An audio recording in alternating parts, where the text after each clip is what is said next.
नमस्कार फ्रेंड्स, एक बार फिर से स्वागत है हमारे यूट्यूब चैनल। आज देखेंगे क्लास 10th का चैप्टर नंबर 2 में हमको क्या क्या पढ़ना है, मतलब उसका इंट्रोडक्शन पार्ट। तो आइए स्टार्ट करते हैं।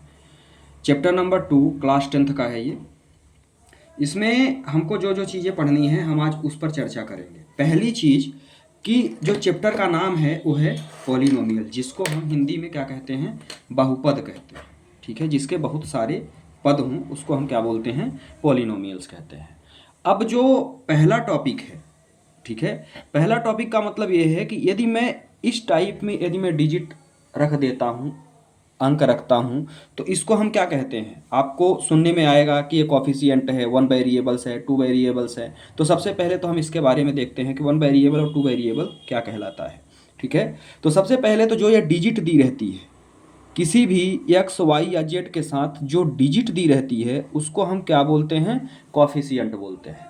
जो ये डिजिट है उसको हम कॉफिशिएंट बोलते हैं। और जो इसके साथ एक्स वाई जेड या जो भी ए से लेके जेड तक वैल्यू दी रहती है उसको हम क्या बोलते हैं, वेरिएबल बोलते हैं। ठीक है, यहाँ तक समझ में आ गया कि जो एक्स वाई जेड या जिसमें भी है ए से लेके जेड तक जो भी यहाँ पे लिखा रहता है उसको हम वेरिएबल बोलते हैं और इसको हम कॉफिशिएंट बोलते हैं। मतलब यदि मेरा ये 5x लिखा हुआ है तो ये जो पद है वो क्या है, वह 1 वेरिएबल है। यदि यहीं पे 5x प्लस 2y लिखा होता, यदि यहाँ पर हम लिख देते 5x प्लस 2y लिख देते तो ये क्या होता, एक वेरिएबल ये है और एक वेरिएबल ये है। तो यहाँ पे हमारे टोटल कितने वेरिएबल हो गए, 2 वेरिएबल हो गए। ठीक है, ये आपके समझ में आ गया। अब आइए चलते हैं type of polynomials on the basis of term. Term के हिसाब से ये मेरा टर्म है, ये मेरी 1 टर्म थी। आ गया समझ में। इसको हम क्या बोलते हैं, इसको हम बोलते हैं टर्म। यहाँ पर मुझे सिर्फ एक टर्म दी गई थी, एक टर्म में 1 वेरिएबल था। आ गया समझ में। अब आगे चलते हैं, type of polynomials on the basis of term. जो यहाँ पे दिया गया है कि टर्म के हिसाब से कितने टाइप के होते हैं। ठीक है, तो आइए देखते हैं। एक होता है मेरा monomials, binomials and trinomials. Monomials का मतलब क्या होता है, जिसमें सिर्फ एक टर्म हो, जैसे ये था। ठीक है, इसमें सिर्फ एक टर्म थी। एक टर्म का मतलब क्या हुआ कि इसमें कोई भी वैल्यू प्लस माइनस करके आगे नहीं लिखी गई है। मतलब ये मेरा क्या कहलाएगा, 1 टर्म कहलाएगा। ये मेरा 2 टर्म है, यहाँ पे एक टर्म ये है और दूसरा टर्म कहाँ है, यहाँ है। तो इसको हम क्या बोलेंगे, 2 टर्म बोलेंगे। लेकिन इसको हम पॉलिनोमियल्स की भाषा में क्या बोलते हैं, बाइनोमियल्स बोलते हैं। जैसे यहाँ पे हमारे पास 2 टर्म है, 4x प्लस 3, तो ये हमारा क्या हो जाएगा, बाइनोमियल्स कहलाएगा। इसके बाद जिसमें 3 टर्म हो, 1 2 3, बहुत ही सिंपल है, आपको सिर्फ टर्म गिनना है। बीच में प्लस माइनस के साथ यदि वैल्यू ऐड होती चली गई या सब्ट्रैक्ट होती चली गई तो वो मेरा क्या कहलाएगा। ऐसे ही जो है 4 5 तक हम इसको देखते हैं। तो आपको बस इतना ध्यान रखना है, ठीक है, कि जो है यदि हम टर्म के बेसिस पर देखते हैं तो जितने पद हम लेते चले जाते हैं वही पद हमारे क्या कहलाते हैं, बढ़ते चले जाते हैं। जैसे मोनोमियल्स, बाइनोमियल्स एंड ट्राइनोमियल्स। आ गया समझ में। अब चलिए नेक्स्ट टॉपिक पर चलते हैं। अगला टॉपिक है डिग्री ऑफ पॉलिनोमियल्स। ये क्या कहलाता है, इस पर हम चर्चा करेंगे। अब डिग्री ऑफ पॉलिनोमियल्स की बात करते हैं, ये मेरा सेकेंड टॉपिक है इसका। डिग्री ऑफ पॉलिनोमियल्स के बारे में अब हम थोड़ा सा देखते हैं कि ये क्या कहलाता है। ठीक है, तो डिग्री की बात यदि हम करते हैं तो यदि हम कोई भी प्रश्न लेते हैं, जैसे मान लो मैंने ले लिया x square plus 4x plus 3, पहली चीज़ मैंने लिया। दूसरा मैंने ले लिया x cube plus 6x plus 8। तीसरा मैंने लिया x to the power 5 plus 4x plus x square plus 8। ये मैंने 3 कंडीशंस लिए। यहाँ से आपको डिग्री समझ में आएगी कि डिग्री क्या कहलाती है।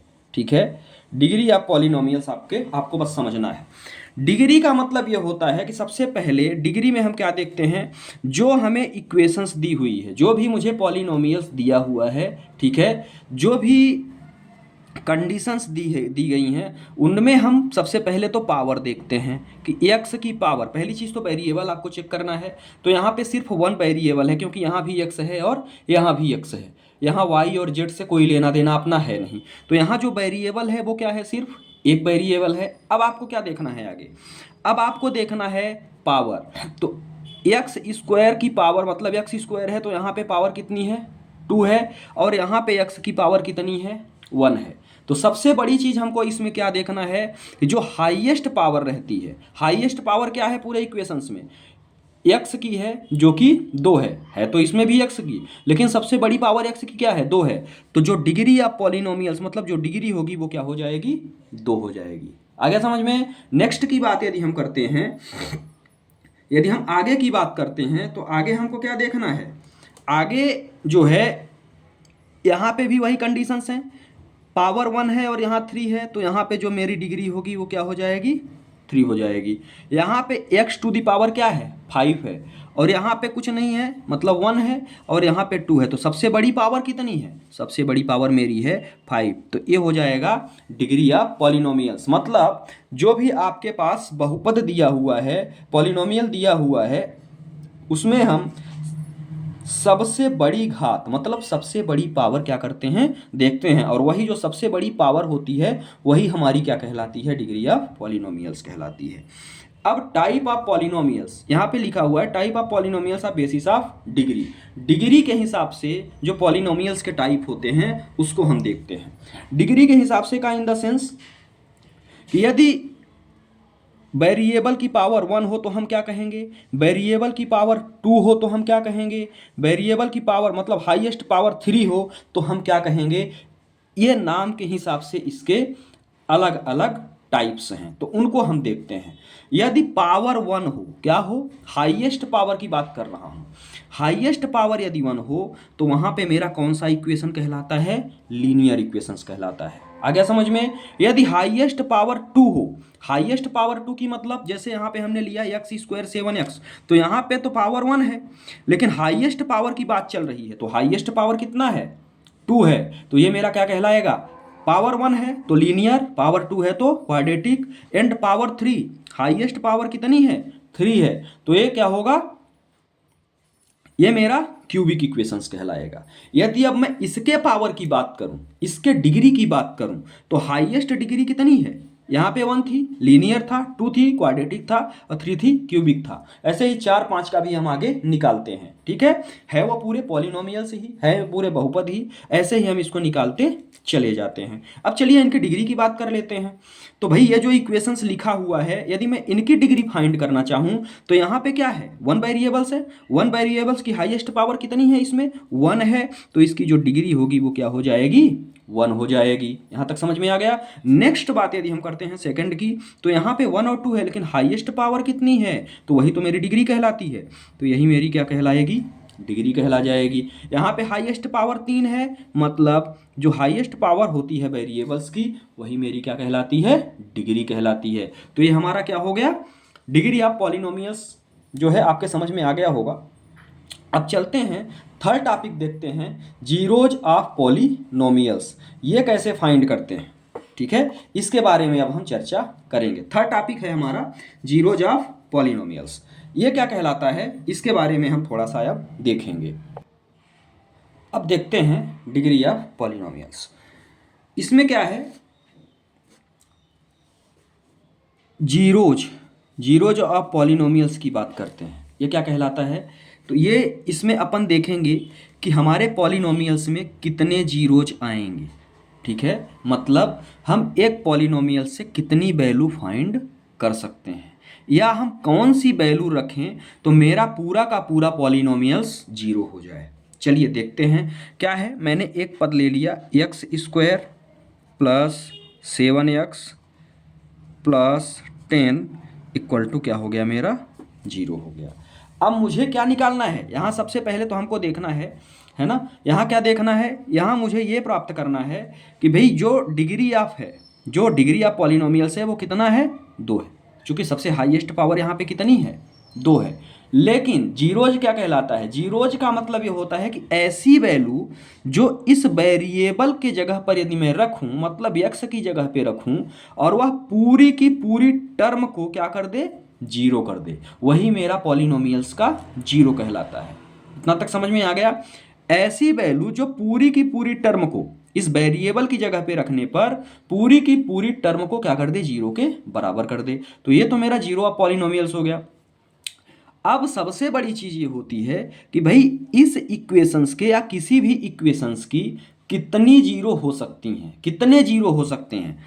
तो अब हम देख सकते हैं यहाँ पे कि यहाँ पे जो पावर है वो पावर कितना है, 2 है। इसका मतलब क्या हुआ, जितने नंबर्स आप पावर रहते हैं हम उतने ही जीरो कैलकुलेट कर सकते हैं, मतलब हमको उतने ही जीरो प्राप्त हो सकते हैं। आ गया समझ में। तो अब आगे यदि हम बात करते हैं तो अब हम इसको कहने का मतलब ये है कि इसको अब हम थोड़ा सा चेक कर लेते हैं कि वास्तविकता में ये चीज़ सही है या गलत है। तो यदि मैं एक रखता हूँ यहाँ पे तो 1 का स्क्वायर हो गया, ठीक है, 1 का स्क्वायर हो गया और यहाँ पे क्या हो गया, 7 इंटू 1 हो गया प्लस 10 हो गया इक्वल टू हो जाएगा 0। लेकिन यदि मैं इसको करता हूँ तो ये सारी वैल्यू मेरी पॉजिटिव में है, तो ये हमारी जो वैल्यू पॉजिटिव में है तो ये 0 के बराबर नहीं दे रहा है, मतलब एक जो हमने लिया था वो हमने क्या लिया था, गलत लिया था। ठीक है, -1 लूंगा तो भी वही कहानी होगी, 2 लूंगा तो भी वही होगी। तो हम यदि -2 पे देख लेते हैं एक बार। यदि ये -2 लिया तो ये हो गया x का स्क्वायर -2 का स्क्वायर प्लस 7 इंटू -2 प्लस 10 इक्वल टू 0। आ गया समझ में। यदि मैं इसको कैलकुलेट करता हूँ तो ये हो जाएगा 4। आगे सॉल्व करते हैं इसको, 7 इंटू 2 14 प्लस 10 इक्वल टू 0। तो ये क्या हो गया, 14 प्लस पॉजिटिव वाली वैल्यू को एक साथ जोड़ लेते हैं, ये मेरा माइनस अलग ही है, -14 इक्वल टू 0। तो ये मेरा 0 के बराबर आ गया। कहने का मतलब ये है कि जो मैंने -2 लिया था इस पूरे इक्वेशंस पर यदि मैंने रखा, जो पॉलिनोमियल्स मैंने लिया था, तो वो मुझे 0 के बराबर दे रहा है। ठीक है, इसका मतलब क्या हुआ कि x की एक वैल्यू मेरी क्या होगी, -2 होगी। मेरा पहला 0 फाइंड हो गया। ऐसे ही हम दूसरा 0 भी फाइंड कर सकते हैं। ठीक है, तो ये आपके समझ में आ गया होगा कि जीरोज ऑफ पॉलिनोमियल्स हम कैसे फाइंड करते हैं। मतलब ऐसी वैल्यू जो सारे के सारी पॉलिनोमियल्स की जो भी इक्वेशंस मुझे दी गई हैं उस इक्वेशंस को 0 के बराबर कर दे, वही मेरा जीरोज ऑफ पॉलिनोमियल्स कहलाता है। ठीक है, अब आगे चलते हैं। अब ये सबसे बड़ी चीज़, आपको एक चीज़ और बताया था कि जो ये डिग्री होती है, जितनी डिग्री रहेगी, ठीक है, यदि इक्वेशंस 3 है तो यहाँ पे इसके 3 जीरोज निकलेंगे। यहाँ पे इक्वेशंस में हाईएस्ट पावर 2 है तो इसकी 2 जीरो निकलेंगे। ठीक है, अब चलिए नेक्स्ट टॉपिक पर चलते हैं। अब जो अगला टॉपिक है वो है कि यदि मुझे मान लीजिए ये दिया हुआ है कि geometric meaning of the zeros of polynomials.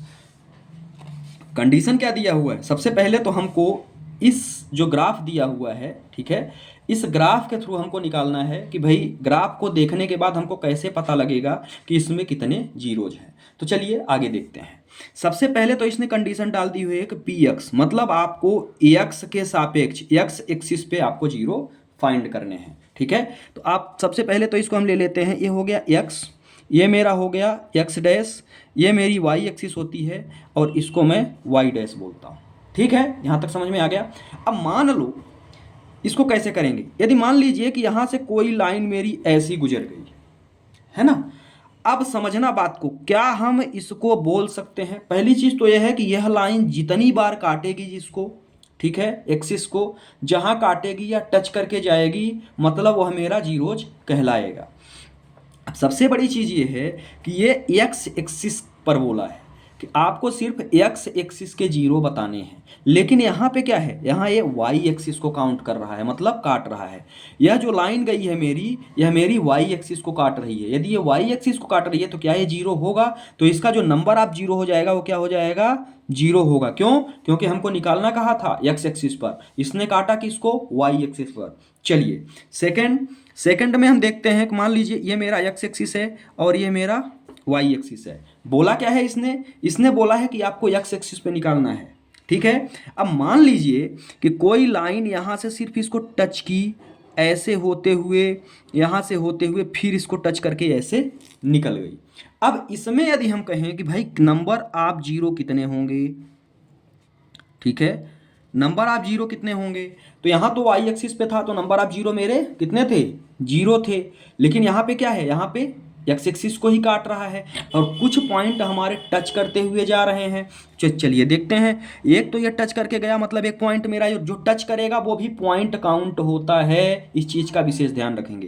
तो एक तो ये टच करके गया, दूसरा एक्स एक्सिस को ये काट रहा है, तीसरा ये भी एक्स एक्सिस को ही काट रहा है, और चौथा यह टच करके गया। तो टोटल नंबर ऑफ जीरो मेरे पास कितने हो गए यहाँ पे, 4। आ गया समझ में। चलिए मान लीजिए कि अपने पास एक और ले लेता हूं, यहां से कोई निकला। अब आगे चलते हैं और देखते हैं।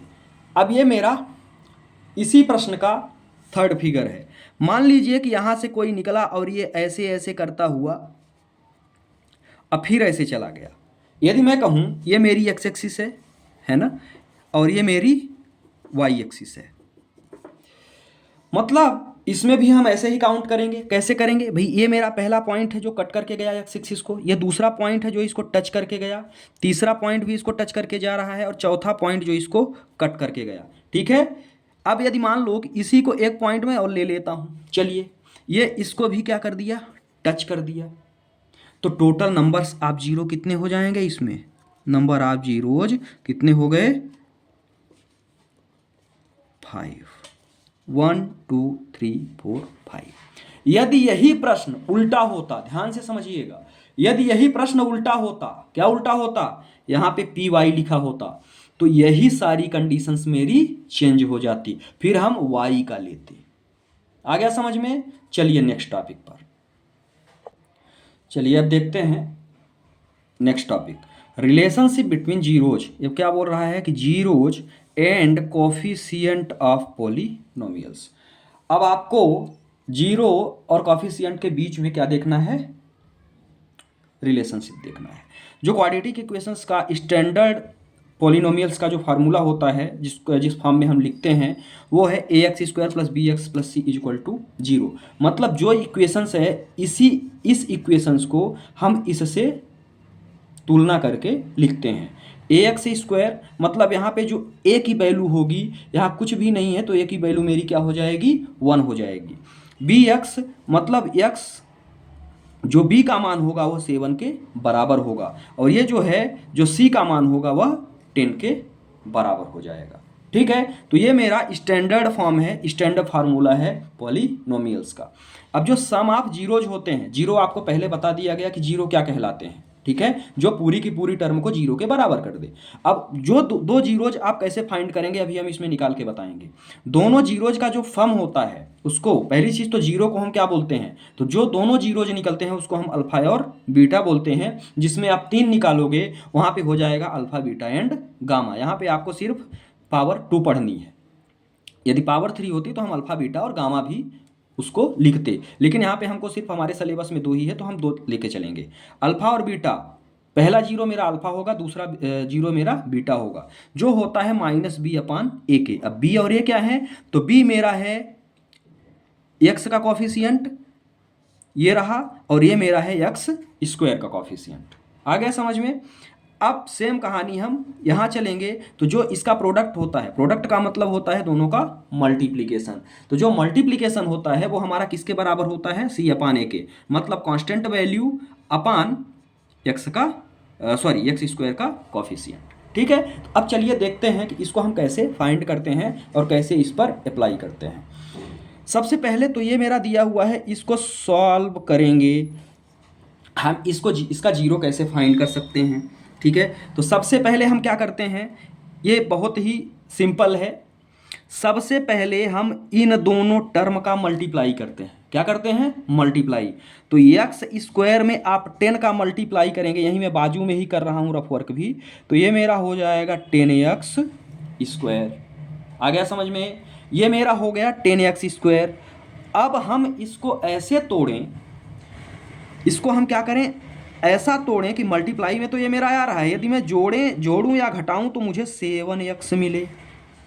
आ गया समझ में। मल्टीप्लाई पे तो मुझे ये मिला, अब मुझे इसको जोड़ना या घटाना है, तो जोड़ूं तो घटाऊं तो मुझे 7x मिले।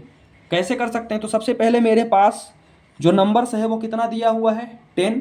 तो 10 का हम क्या करेंगे, 10 का हम सबसे पहले प्रोडक्ट निकाल लें, है ना। क्या हो गया, यदि मैं सबसे पहले 2 का जाएगा तो 2 इंटू 5 तो कितना मिल गया 5 और 2, ठीक है।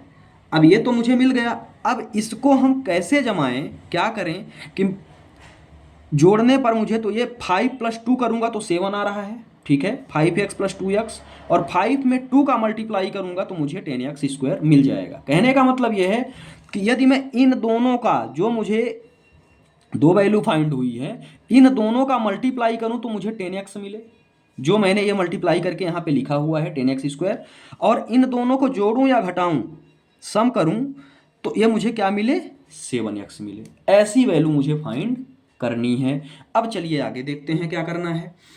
अब इस वैल्यू को मुझे अरेंज करना है जो अभी आपने निकाला। तो सबसे पहले तो x² को आप ऐसे ही उतार दो, क्योंकि उसके साथ तो मुझे कुछ नहीं करना। अब आगे यदि हम चलते हैं तो आगे हमारी क्या कहानी बनेगी, पहला मैंने क्या निकाला 2x, तो इसको आप लिख दो प्लस 2x, फिर इसके बाद क्या निकाला 5x प्लस, आगे हम क्या लिखेंगे, आगे जो वैल्यू मुझे दी हुई है वही हम क्या कर देंगे, सीधे उतार देंगे। यहाँ तक समझ में आ गया। इसको हम मिडिल टर्म स्प्लिटिंग बोलते हैं इस मेथड को, और यही मेथड है और यह बहुत ही इम्पॉर्टेंट मेथड है। ये आपके पेपर में लगभग ऑब्जेक्टिव टाइप में भी आती है और इसका प्रश्न भी पूछा जाता है, तो इसको आप सही तरीके से करेंगे, ठीक है। अब आगे चलते हैं, आगे क्या कंडीशंस कर सकते हैं भाई। आगे में हम क्या करते हैं कि दो का क्या कर देते हैं, पेयर बना देते हैं। अब यहाँ से इन दोनों से कॉमन क्या निकल रहा है, तो इन दोनों से कॉमन मुझे x मिल रहा है, तो x कॉमन ले लेंगे। तो यहाँ क्या बचा x + 2, कोई दिक्कत है। इसके बाद यहाँ मुझे क्या कॉमन मिल रहा है, इन दोनों में मुझे 5 कॉमन मिल रहा है भाई। यहाँ से 5 निकालूंगा और यहाँ से 5 × 2 = 10, तो इन दोनों से मुझे क्या मिल रहा है 5 कॉमन मिल रहा है। तो यहाँ भी मुझे क्या मिल गया x + 2 = किसके है 0 के। कोई दिक्कत है यहाँ तक। अब आगे चलते हैं, यहाँ पे क्या दिया हुआ है x + 5, ये दोनों एक तो मेरा ये आ गया और एक मेरा क्या आ गया x + 2 आ गया, = किसके हो गया 0 के। यहाँ तक सही है। ये x + 2 x + 2 दोनों में कॉमन है तो ये सिंगल निकल जाएगा और x + 5 आ गया। अब ध्यान से देखना क्या हो गया, यहाँ पे दोनों को अब हम 0 के बराबर कर देंगे। x + 5 = 0, ये कुछ नहीं है, मल्टीप्लाई है, और ये हो जाएगा x + 2 = 0। यहाँ तक कोई दिक्कत है। अब आगे चलते हैं, तो एक 0 मुझे क्या मिल गया x = -5,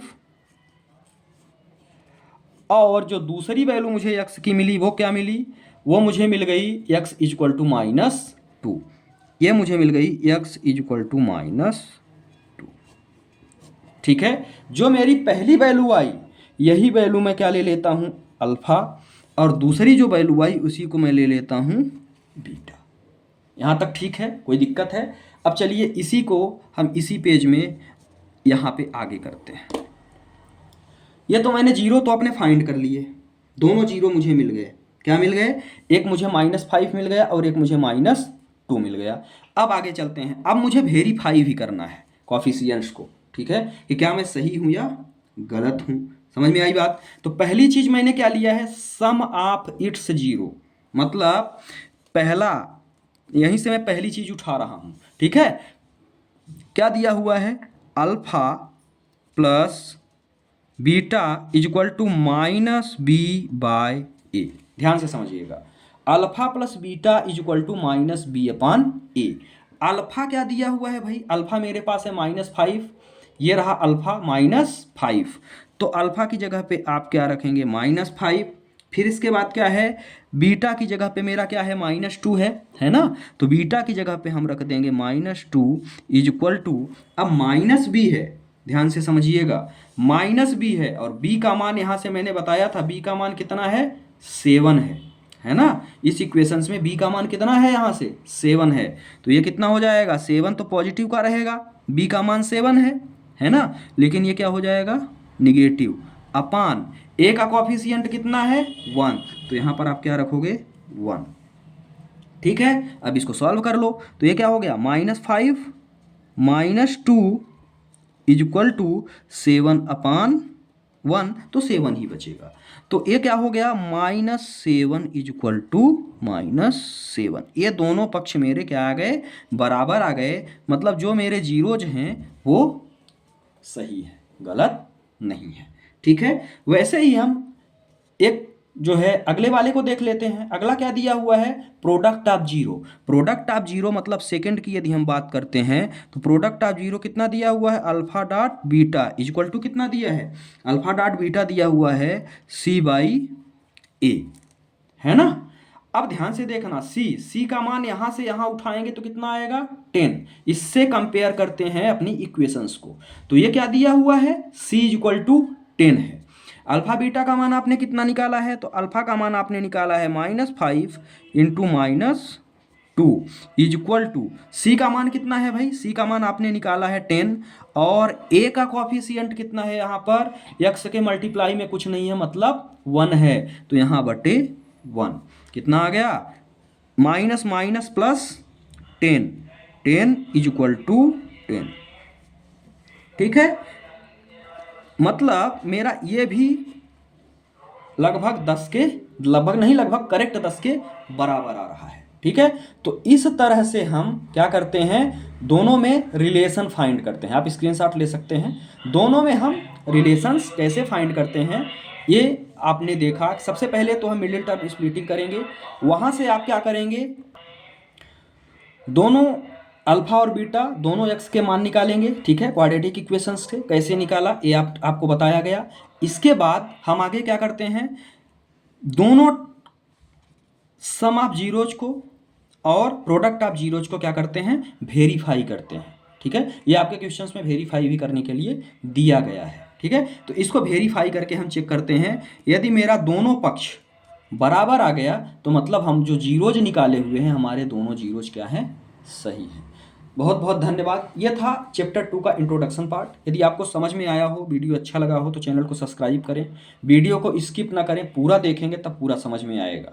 ठीक है, तो चैनल को सब्सक्राइब करें, शेयर करें, और जहाँ कोई दिक्कत हो, जहाँ समझ में ना आया हो उसको कमेंट करके ज़रूर बताएं। बहुत बहुत धन्यवाद।